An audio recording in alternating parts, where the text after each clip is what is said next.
Welcome back to the Toddcast. I am Todd Thompson, President and CEO of the Greater Pensacola Chamber of Commerce. On another Chamber of Commerce day. It's pretty nice outside, and with me always is Lico Crump. Lico, how are we doing today? Everything is going excellent, and I want to thank you for again inviting me back to produce another episode of the Toddcast. Always an all-star lineup of guests. So I'm a tech nerd, and I'm really looking forward to today's guests. So I'm just really excited. Yeah. So let's introduce our guest today. We have Julie Sheppard, Executive Vice President and Chief Legal Counsel for the Institute Machine Human Cognition, IHMC, as everybody here locally knows y'all. Julie, welcome. Thank you. I'm glad to be here. So let's get right into it. Tell us a little bit about your background, your education, and how you got involved at IHMC. Okay, well, don't hold this against me, but I'm a lawyer. I'm a higher education lawyer, and so my background was working for the state university system and all the public universities. And actually, I did the labor and employment work for them, and that's how I got to UWF. Into Pensacola years ago. I became their first in-house counsel, and my husband was a university architect, and he went to the University of North Florida, and I followed him. And then I came back to Pensacola to raise my family and to do the startup of IHMC, which is actually the Institute for Human and Machine Cognition. Oh, no, I did it wrong. Because we always backward. Put the human first, so the human is really central to our mission. And so I've been back for 15 years, and it's just it's a lovely place to raise a family. We agree. So, I know when something like IHMC gets started, it's a bit of a process. There's always kind of a story behind it. Can you give us a little background on that? Sure. IHMC grew up at UWF, and it was really ahead of its time. It was Ken Ford and Alberto Cañas and Bruce Dunn and John Coffey were faculty members, and they were in the beginning of computer science. And what they realized is, to their credit, computer science was going to touch every discipline. And so what they wanted to create was a real interdisciplinary institute. And so they began working with psychologists and mathematicians and engineers and business people, and it grew up at the University of West Florida in that fashion. And it's structured very differently than a traditional university where you would be in the College of Education or the College of Arts or the medical school or engineering and stuff. So they were really ahead of their time. Now I think interdisciplinary work is much more common. Okay. Now, I know you have the location here. Isn't there another location in Florida? Yes. So we moved downtown in 1999, and then we converted the old Pensacola Police Department into the Spanish-looking building there, right south of St. Michael's, and then we were in 4 rentals downtown Pensacola as well. And then we had the hurricane in 2004. We were going independent right in 2004. And we realized we needed a location, especially after Katrina in 2005. We realized we needed a location that was not as vulnerable to the water and hurricanes. Mm-hmm. We did a lot of recruiting at the time and still do from California and Boston and places like that. And so people were a little freaked out about hurricanes. Yeah. So we picked Ocala. Ocala was a nice location for us.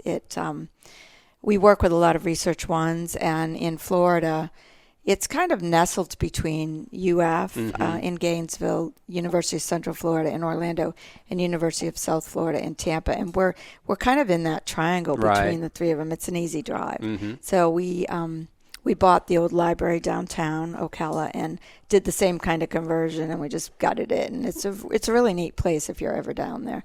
And That location, it's much, much smaller. We only have about 15 people. Okay. But people that like horse farms and, right. Disney and things like that, that's a nice location right. for them. So you mentioned that 15 people in Ocala. How many are here? I think we have about 130. Wow. So we've grown quite a bit in the last few years. I would say so. And so you have the new building. We have the new building that went on board in 2016, and we're actually out of space. We just lease some space. We're going to be working out with the Andrews Research and Education Institute in Gulf Breeze. So we've leased some space from them and are going to put some simulation labs out there for some of the human performance work we do. And then we've bought the land across the street.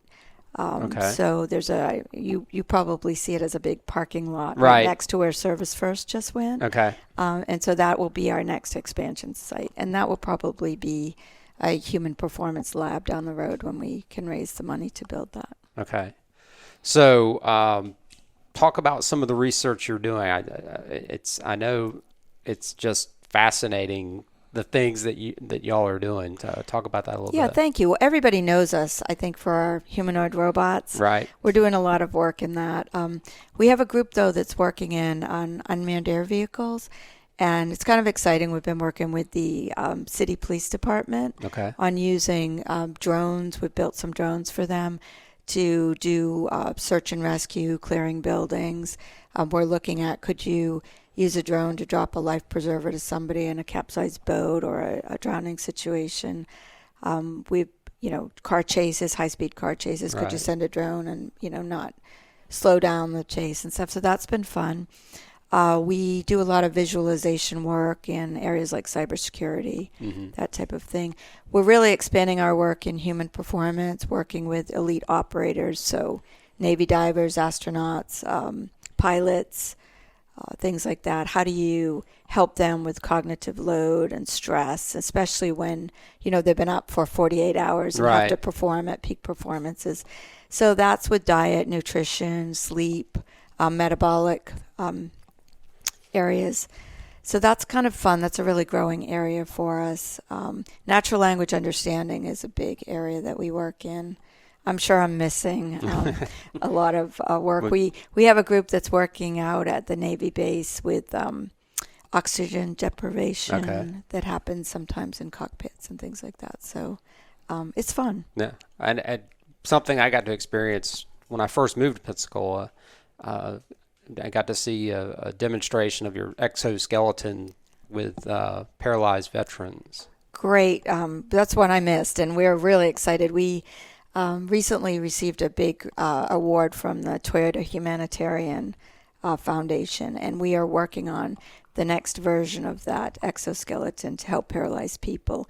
And we're actually going back to Zurich in 2020 for the Cybathlon for disabled athletes, and our pilot is Mark Daniel, who's a local young man from Cantonment who was paralyzed when he was 19. But we are also going to Tokyo to compete for $1 million prize with our powered exoskeleton in the fall of 2020. So that's a huge. We're making great strides with taking what we had in 2016 and really making a new version. Thanks for bringing that one up. Yeah, no, it's great work, and I mean it was really kind of an intense experience for me, just seeing someone who has been paralyzed and was able to walk with that exoskeleton, and what it meant to them. It was really exciting to see. Yeah, and I think we're making great strides in that, because in the 2016 competition, it really was going back and forward and upstairs, and to be able to move sideways and backwards and things like that. Those are the next steps with the exoskeleton, right?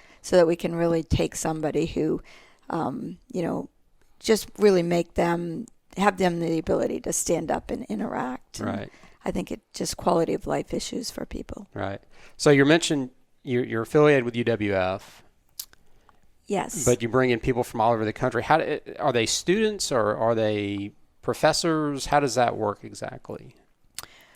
So we were fortunate when we had the legislation passed to become independent. We're really allowed to have affiliations with lots of organizations. So we've really expanded. UWF will always be our primary affiliation, but we have affiliations with most of the Florida universities and national universities. We do recruit scientists, research scientists at all levels, internationally and nationally. Sometimes they've been professors, but not always. Sometimes they're people that just are top of their field in a research area. We bring in people from the federal government, the military. We bring in people from all different areas. We do grow our own. So we have a number of UWF graduates at both the undergraduate and master's level that have come and worked with us. I think at one point we had 30 plus people from UWF, and we have sent some of those people off to get PhDs. We've had people that have gone to the Netherlands, have gone to Italy, we have a gentleman starting in the fall in Australia. And then we are doing a really interesting PhD program with the University of West Florida that will kick off in September, and it's in intelligent systems and robotics. And it will be, it's tailored like a European PhD where it's heavy research. A lot of American PhD programs, you do a lot of coursework for 2 or 3 years before you ever get in the research. And this program, day one, you will start with a PhD in research, and you'll start on a project. And hopefully, it won't take 6 or 7 years. It'll take 3 or 4. Right. And we believe a lot of the people in intelligent systems and robotics are also entrepreneurial. So our hope is that they'll fall in love with Pensacola and want to stay here and grow a business. Right. And that's, we were talking before we started, the renaissance sort of downtown and what's happening, the growth in our area. I know that's important to you to be able to recruit and retain those talented people. Downtown Pensacola has really been an exceptional transformation, and we find that people love to come here. And the biggest problem we have now is where are they going to live? Right. In the summer, we usually ramp up with 30 or 40 interns. Okay. And who just come and try to get a taste of what it's like to work at a research institute. And finding places for people has been really, really difficult now in the summers. It's just such a hot spot. But people like to come. We have just recruited several, the chief medical officer from Wright State University, and his project manager joined us in January. They're going to be moving their families this summer, but just trying to get them a place to live. They were on the waiting list at Southtown for quite a while, but they've finally got an apartment. And they're happy. So, but the restaurant scene, the music scene, the water scene, it's nice. Yeah, very, very attractive to folks you're trying to recruit. So, talk a little bit about how you're funded. Is that through the state? How does that work? So we get a small appropriation from the state, and that helps a lot with administrative costs. But the majority of the funding for IHMC receives is really through federal projects. We compete competitive solicitations and proposals to agencies for issues that are, innovative or novel that they're trying to address. And we compete against Stanford Research Institute and MIT and, Lockheed Martin and all kinds of other places. But we also partner well. So those same people that we compete against, we also partner with. And often we're a subcontractor on a large project. But, our primary sponsors would be the Air Force Research Lab, NASA, the Army Research Lab, the Navy, and DARPA, IARPA, agencies like that. And what we do is we, basically bid on a project. And if we're successfully awarded, we go through a contracting process and get the award. And a lot of times those are 1 to 3 year awards. Okay. And we'll finish that project, write a report, sometimes produce technology that can be licensed out. And so that's generally the process. Right. So you mentioned NASA. Do you do anything with space? Yes. One of our big projects was we designed several years ago, probably 4 or 5 years ago now, we brought in a team and helped design the new lunar rover that will be someday hopefully going to the moon or near Earth planet. Right. So we do a lot of work with NASA. NASA does... Actually, the exoskeletons, the exoskeleton that we talked about for paralyzed people, that actually kind of got its origins. We were looking for a way to help with basically an exoskeleton for resistance in space. When you're in space for a long time in 1/6 gravity, there's a problem with bone and muscle loss. So we were looking at a powered exoskeleton that could apply resistance in space to help with that. And so when we were doing that, the scientists realized, well, we could have a powered exoskeleton for civilian people to help with walking. Right. That's how that came about. We are technology transferring right now with a local company an exercise device, and that got its origins with NASA as well. We were looking at could you build a resistance exercise device? And so, the same thing, the civilian application of that is, an exercise device that uses resistance training. Think about people that are in rehabilitation with like a shoulder injury or a knee injury, and rather than lifting a lot of heavy weights, a resistance-based device that you could increase and decrease. So yeah, a lot of our technology, originates with NASA projects. And like you said, you never know where you have a goal in mind you're trying to reach, but you might end up in a completely different place with the research. Well, that's the wonderful thing about federal research projects is, the federal government has this need for something that's really innovative, but those innovations also really help with civilian life down the road. A lot of, people say, oh, why are we spending a lot of money in space? But we actually really never spend any money in space. We spend it on Earth with engineers and scientists. Right. And then all of those innovations that help with exploration in space many times have a civilian application. Right. So you mentioned 2004 is when you started. So it's your 15th anniversary. Congratulations. Thank you. Any big plans for 15 years? Well, we have an independent board of directors, and our 15th year anniversary meeting was in June. Okay. So we did a celebration with our board. We had the University of West Florida let us have a wonderful dinner at their Tanglewood, the home that Fred Levin donated to them. So we had a wonderful dinner there. We had our anniversary board meeting. We bought them all a nice gift. We are having a celebration for our own employees in the fall when the weather cools down, and we have ordered a really nice 15th year anniversary gift for our employees as well. So we're excited. We're 15 years. We're still kind of in our infancy. Right. So a lot of our technology that's coming out, when you think about the time it takes to patent a technology and transfer it into a private sector tech transfer, we're just coming on that part of our existence, I guess you might say, when we're starting to have technologies that are becoming more mature. Right. So 15 years, what does the next 15 years look like for IHMC? Great question.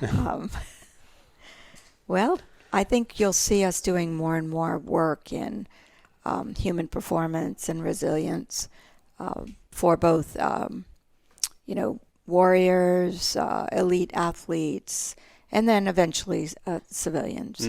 Probably, as the baby boomers are aging, everybody doesn't want to go quietly into that. Right. People still want to play sports right.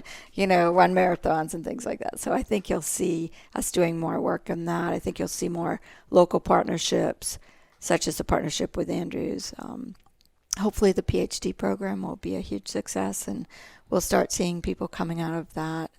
But in general, we continue to try to recruit and retain top talent who are, cutting edge into new areas in science and innovation. And so I think you'll see us continuing to do that. Hopefully we'll have a new building downtown in the next few years that'll, have more labs for people to visit. Okay.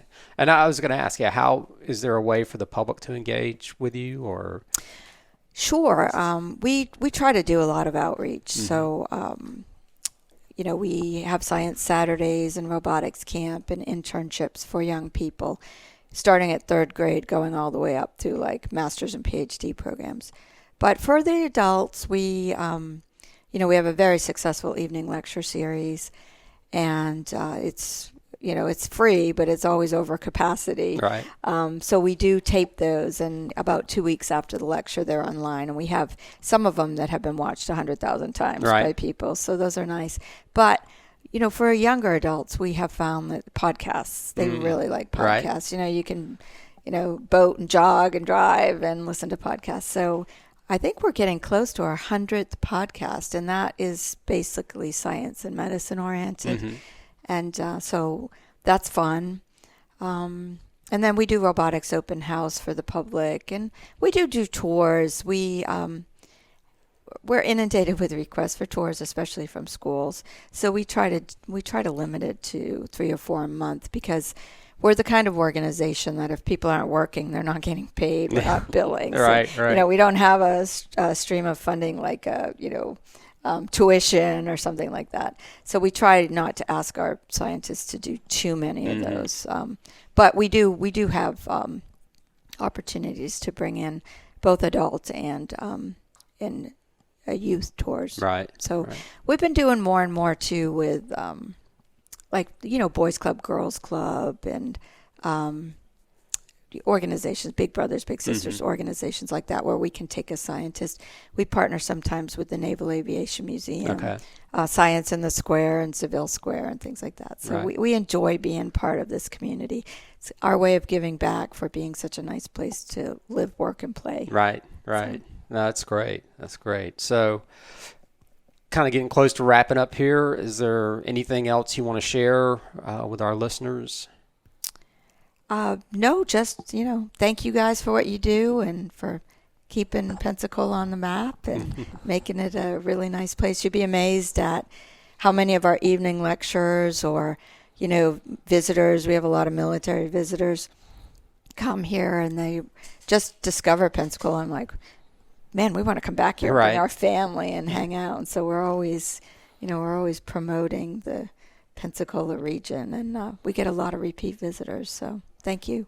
No, thank you. And it's sometimes referred to as a hidden jewel here in Pensacola, but we want to help get the word out and make sure people to know about the good work that y'all do, and recruit that talent to come to Pensacola. So well, thank you both, and keep your interest in innovation technology. Come visit us. Yeah, Lico, that's his thing. So cool. But again, thank you, Julie Sheppard, Executive Vice President, Chief Legal Counsel for the Institute in Human Machine Cognition. Humans are first. I have to remember that. But Julie, thank you, and we'll see you next time on the Toddcast. Thanks for listening to this edition of the Toddcast. To learn more, check out the Greater Pensacola Chamber's Facebook page and follow us on Twitter at ToddcastP:. That's Toddcast, letter P, : We hope you join us again next time on the Toddcast.